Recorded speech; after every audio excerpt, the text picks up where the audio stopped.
A propaganda tem que ter uma preocupação com valores que ela transmite, mas, por outro lado, acho que a gente está caminhando para um cenário onde quer se regular tudo, né? Onde quer se regular a ideia, onde isso, acho que no final o que acaba acontecendo é que tudo fica pasteurizado, porque você só pode fazer de um jeito. O que é preciso é que haja uma legislação que determine quais os horários, quais as limitações que cada categoria precisa, tem que seguir. Tem que entender que o consumidor está cada vez mais consciente. Qual é a realidade à sua volta? Porque se o produto faz mal, quem tem que ser proibido é o produto. A propaganda é um capítulo de uma história enorme, mas eu acho que o papo é muito maior.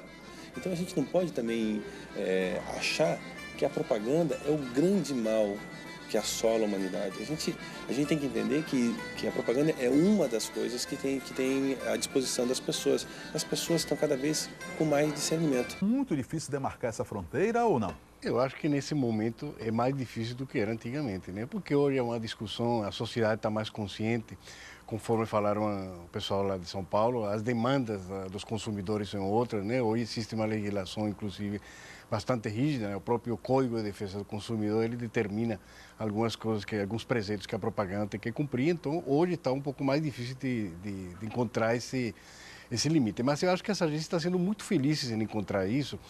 E, graças a Deus, a gente tem uma autorregulamentação, né? Que é o CONAR.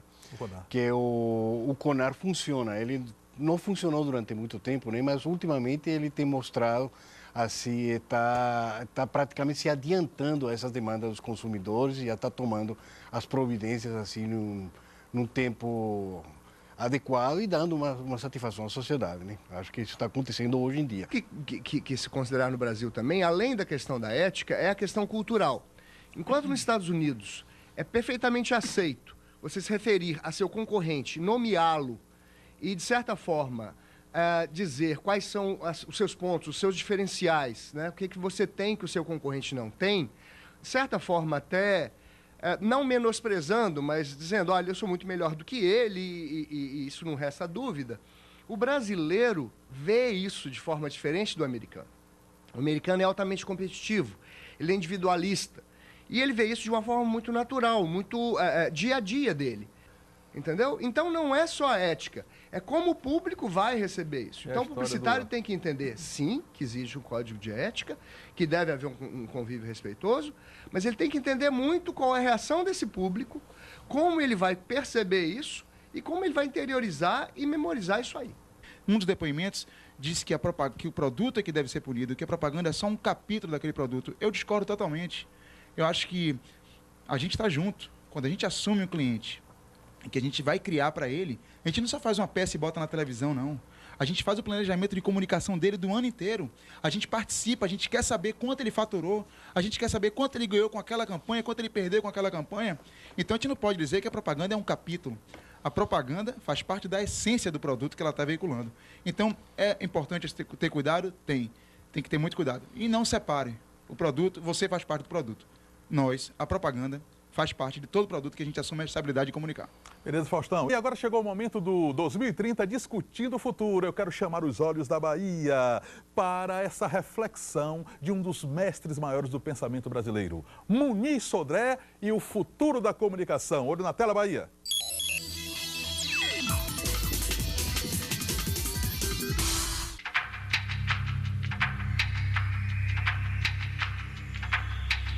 Eu acho que essa expressão sociedade de informação, na minha opinião, ele é mais um slogan publicitário do que uma realidade.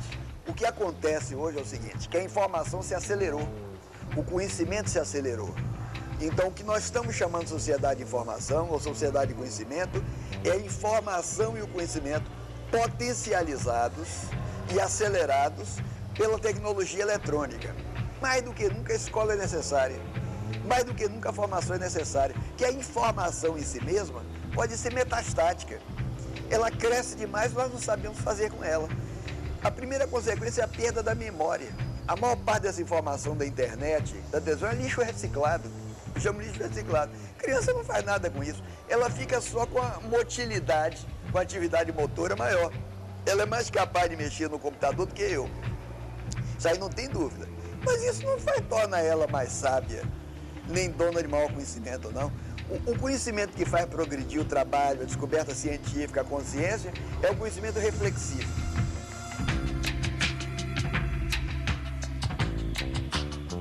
Essa sociedade de informação é a sociedade produtora de objetos de cultura.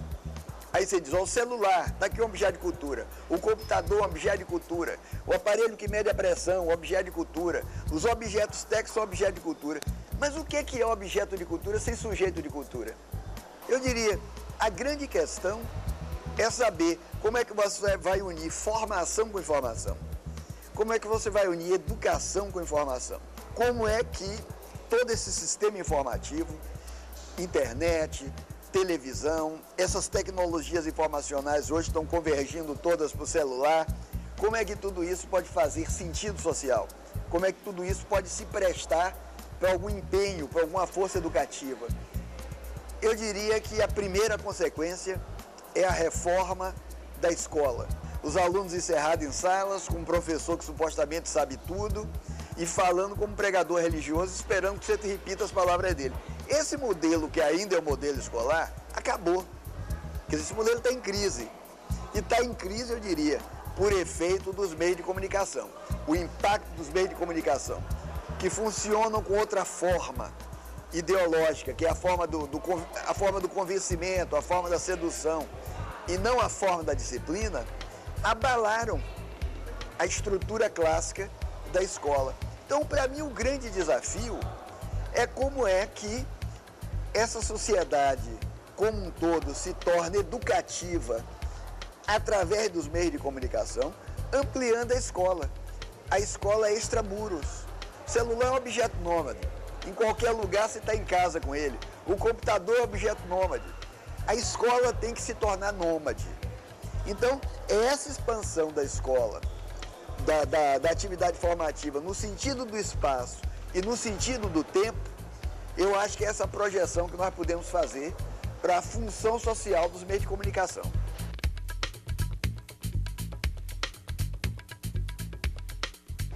Eu sou otimista com relação ao futuro do livro. É claro que o livro de papel está perdendo a sua centralidade simbólica.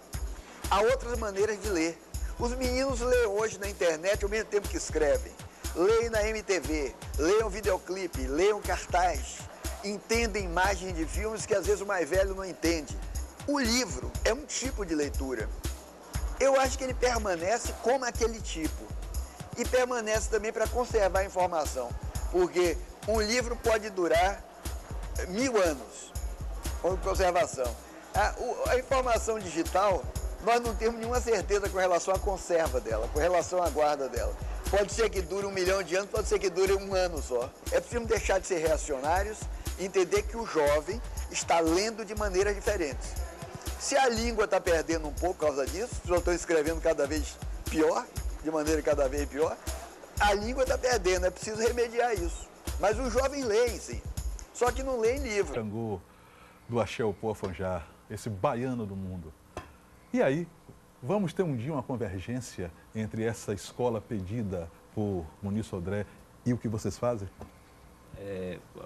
A importância da contribuição e a importância que a comunicação e a propaganda tem com a sociedade, assim, se fala até um ditado de que a diferença entre médico e publicitário é que o médico enterra seus erros e o publicitário publica. Então, assim, a capacidade da comunicação de influenciar comportamentos é real. Né? Então, assim, isso existe sim. Daí a nossa responsabilidade. E essa ética, ela começa a partir da consciência na comunicação, que trabalha a partir das verdades, que respeita o consumidor, que orienta. Então, assim, essa é a comunicação de hoje e do futuro. Então, assim, existem legislações, existe o CONAR, que esses são instrumentos que ajudam no desenvolvimento desse processo todo. Mas, assim, quando é feito assim, funciona. E o grande juiz é o consumidor, que vai validar, que vai aprovar marcas que são feitas a partir da consciência na comunicação. Beleza, vocês mandando e mandando bem, mas vamos com música ou não vamos? Vamos embora. Hoje é um novo dia de um novo tempo que começou nossos dias.